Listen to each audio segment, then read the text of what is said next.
இன்று ஈரோட்டில் நடைபெறவுள்ள தவேக மாநாட்டில் கலந்து கொள்வதற்காக தவேகவின் தலைவர் விஜய் சென்னையிலிருந்து தனி விமானம் மூலம் கோவை வர உள்ளார்.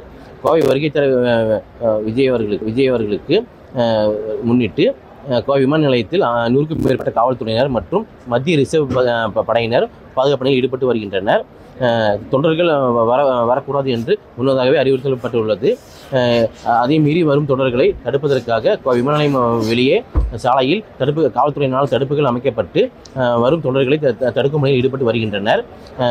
9 மணி அளவில் வரவுள்ள தவேக தலைவர் விஜய் அவர்கள் கோவை விமான நிலையத்திலிருந்து தனியார் விடுதியில் தங்கி பிறகு அங்கிருந்து ஈரோடு நிகழ்வுக்கு செல்ல உள்ளார். ஈரோடு நிகழ்வை முடித்துவிட்டு பிறகு மதியம் 3 மணி அளவில் கோவை திரும்ப உள்ளார். கோவை திரும்பி தனியார் விடுதியில் ஓய்வெடுத்துவிட்டு இன்று இரவு 7:30 மணி விமானத்தில் தனி விமானம் மூலம் கோவையிலிருந்து சென்னை திரும்ப உள்ளார்.